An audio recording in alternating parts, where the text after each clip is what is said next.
रहे हैं आप लोग अच्छे होंगे और अपनी पढ़ाई में लगे होंगे, क्योंकि अभी विभिन्न प्रकार की प्रतियोगिता परीक्षाएं हैं और मैं पॉलिटिकल साइंस का 2 वीडियो बना दिया हूं, जो मुझे आप लोग बहुत प्यार सने मिला और मुझे बहुत अच्छा लग रहा है कि आप लोग पढ़ रहे हैं और समय दे रहे हैं, ठीक है ना।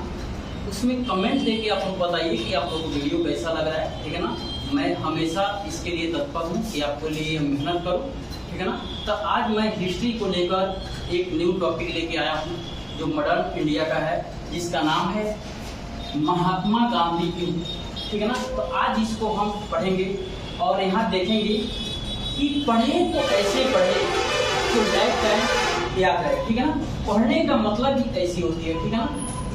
तो आइए आज़ादी में महात्मा गांधी की क्या भूमिका रही है हम उसको देखेंगे और पारंपरिक जैसे इनका परिचय के बारे में हम देखेंगे। देन वो दक्षिण अफ्रीका जाते हैं, कैसे जाते हैं, क्या उनका उद्देश्य रहता है।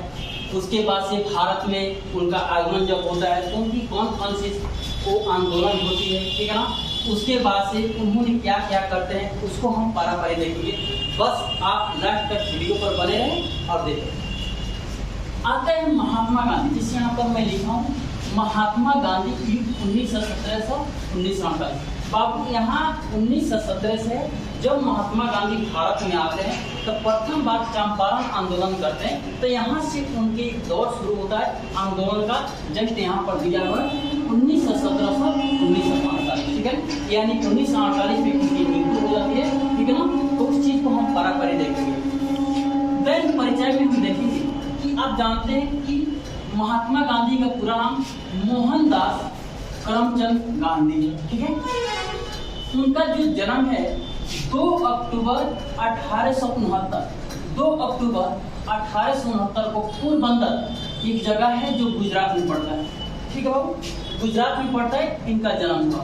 इनके पिताजी का नाम करमचंद गांधी, ठीक है, जो कि आप लोग सब कोई जानते हैं। जस्ट माता का नाम पुतलीबाई, ठीक है बाबू। पत्नी का नाम कस्तूरबा गांधी। आप लोग यहाँ ध्यान रखिए, क्वेश्चन पूछता है कि महात्मा गांधी का जो शादी हुआ तो कितने वर्ष की उम्र हुई थी। तो आप लोग ध्यान दीजिएगा कि 13 वर्ष की आयु में गांधी जी की शादी हो गई थी,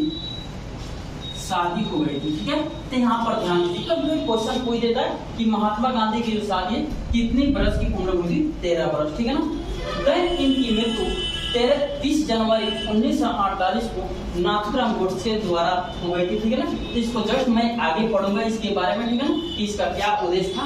देन हम आते हैं गांधी जी के बारे में पढ़ते हैं कि इनका करियर कहाँ से शुरू होता है।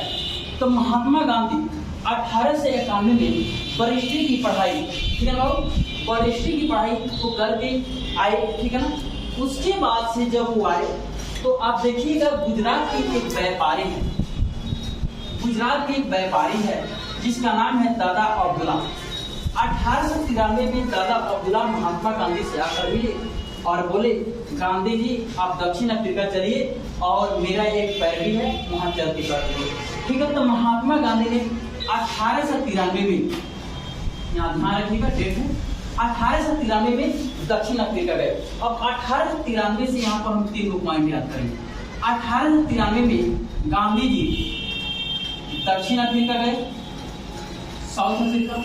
देन 1893 में ही स्वामी विवेकानंद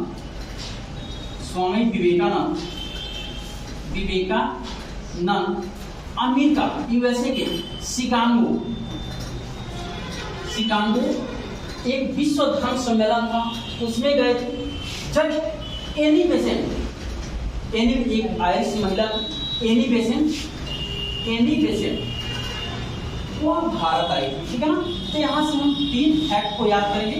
1893 में गांधी जी दक्षिण अफ्रीका गए, 1893 में स्वामी विवेकानंद गए थे यूएसए के शिकागो में, और 1893 में एनी बेसेंट आई थी जो आयरिश महिला थी। अब यहाँ से आप याद कर सकते हैं कि भारतीय संविधान में राज्य की नीति किस देश की संविधान से ली गई है, तो वो ली गई है आयरलैंड के संविधान से ली गई थी, जहाँ से एनी बेसेंट आई थी, ठीक है।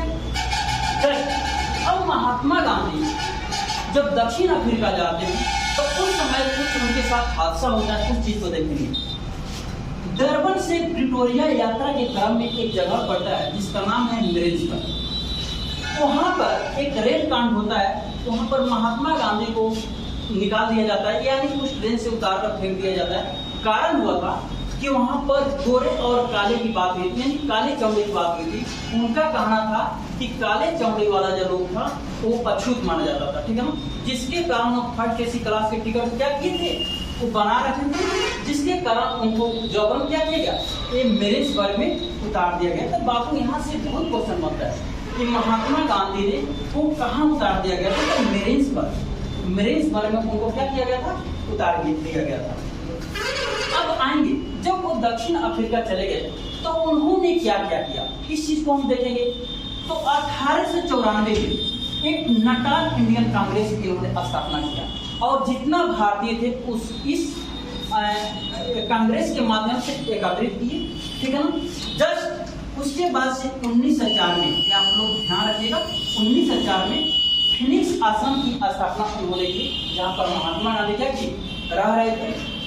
देन 1906 में उन्होंने प्रथम बार, अगर पूछेगा क्वेश्चन कि महात्मा गांधी का प्रथम बार भारत से बाहर कोई आंदोलन था तो दक्षिण अफ्रीका में था, और रंग भेद, याद कीजिएगा, रंग भेद, गोरे काले का एक आंदोलन था, ठीक है ना।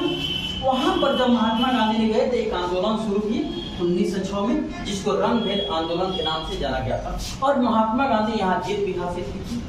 देन उन्होंने 1909 में एक पुस्तक निकाला जिसका नाम था हिंद स्वराज। तो एक बार हम रिकॉल कर लेते हैं कि महात्मा गांधी की जितनी घटना है ये दक्षिण अफ्रीका से संबंधित है, ठीक है ना। जिस चीज को क्वेश्चन बार बार आता है, ध्यान रखिएगा।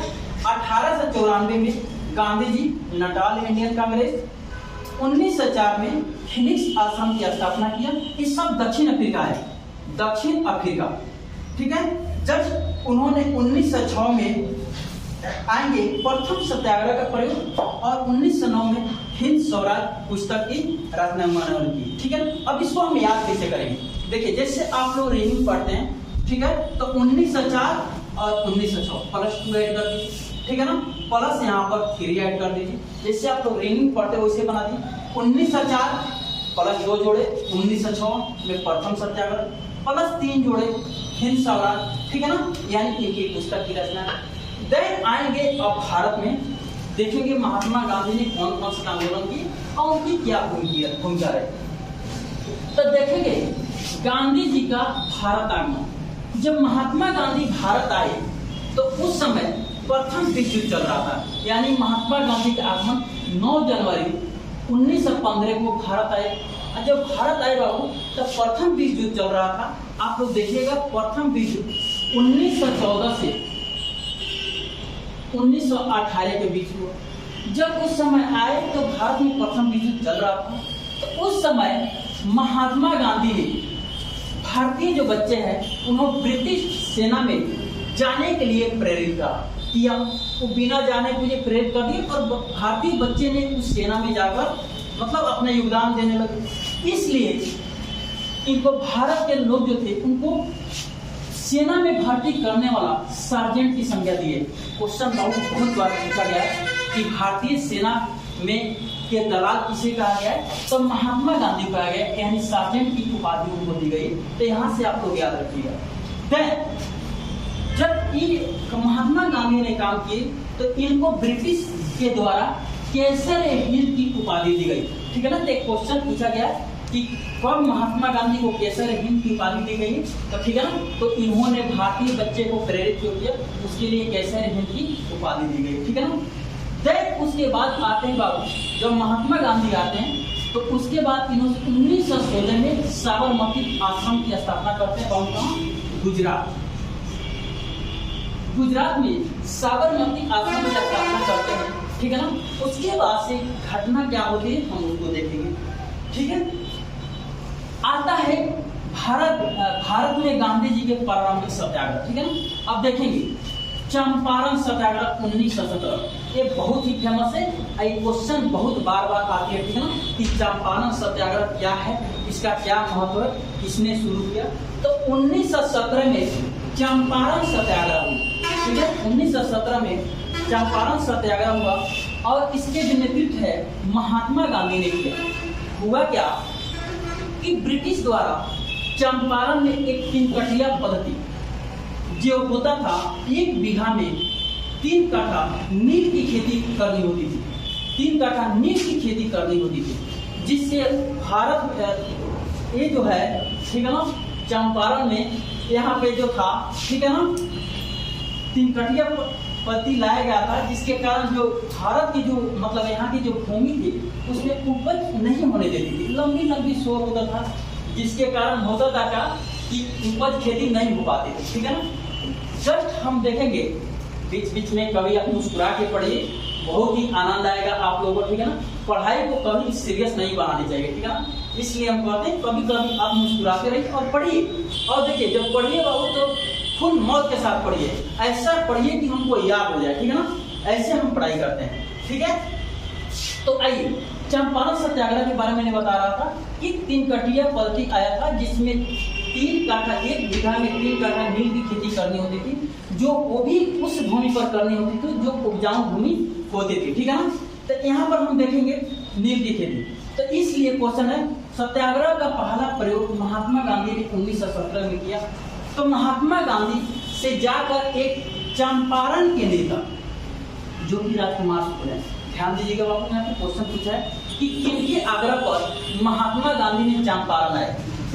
बिहार में एक जगह है चनपटिया, जो वेस्ट चंपारण में पड़ता है, वहाँ राजकुमार शुक्ल जो यहाँ के स्थायी नेता थे, वो जाकर महात्मा गांधी से मिले और आग्रह किए, ठीक है, कि गांधी आप चंपारण चलिए और यहाँ के किसानों से मिलिए और इस दुर्दशा को आप देखिए, ठीक है। तो महात्मा गांधी से जाकर मिले और महात्मा गांधी ने जब चंपारण आया तो तुरंत चंपारण के जो मजिस्ट्रेट था तुरंत गांधी को चंपारण छोड़ने के लिए कहा, ठीक है, चंपारण छोड़ने के लिए कहा। लेकिन महात्मा गांधी ने कहा कि नहीं, मैं चंपारण नहीं छोड़ूंगा, आपको जो भी दंड देना चाहते हैं वो दंड दे सकते हो, ठीक है। तो महात्मा गांधी ने रुके और किसानों से जाकर मिले, पूरा चंपारण का दौरा किया और वहाँ उन्होंने पाया कि वास्तव में जो ब्रिटिश द्वारा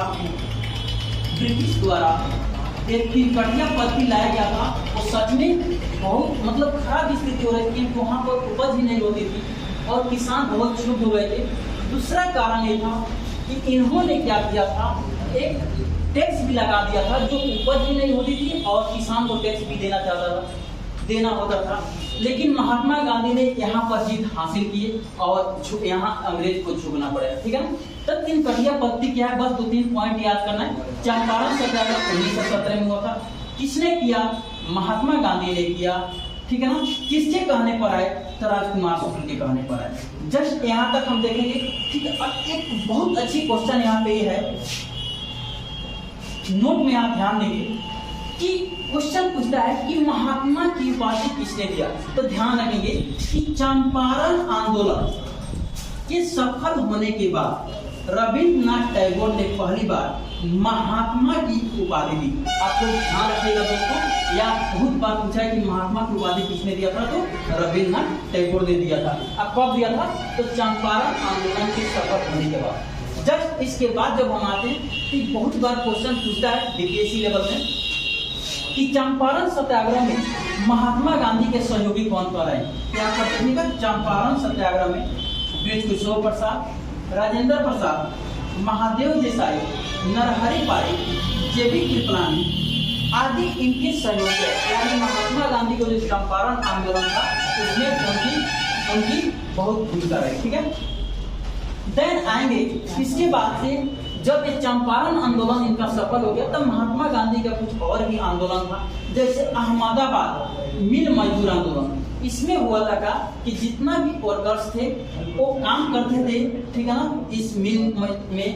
तो उस समय का जो था, वो जो एमडी था या जो भी था, उनको सरकार, मिल मालिक जो था वहाँ की जो वर्कर था उसको बोनस नहीं देता था।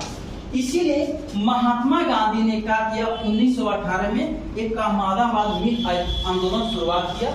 इसमें पहली बार क्वेश्चन ये पूछा गया है कि सर्वप्रथम भारत में या कहीं भी महात्मा गांधी का भूख हड़ताल किस आंदोलन में देखने को मिला, तो बाबू ये था अहमदाबाद मिल आंदोलन में। और इन्होंने क्या किया, ये भूख हड़ताल के माध्यम से, ठीक है ना, वहां पर आंदोलन शुरू किया और मिल मालिकों को क्या हुआ, इस बोनस देना पड़ा, जो भी वर्कर्स था उनको बोनस देना पड़ा। तो देखिए दोस्तों, यहाँ पर हम ध्यान से पढ़ेंगे कि बहुत बड़े यहाँ से क्वेश्चन आती है, बस ये क्वेश्चन पूछेगी कि भूख हड़ताल, ठीक है ना, कब हुआ था, तो 1918 में हुआ था और अहमदाबाद मिल आंदोलन की शुरुआत हुआ था, ठीक है ना। तो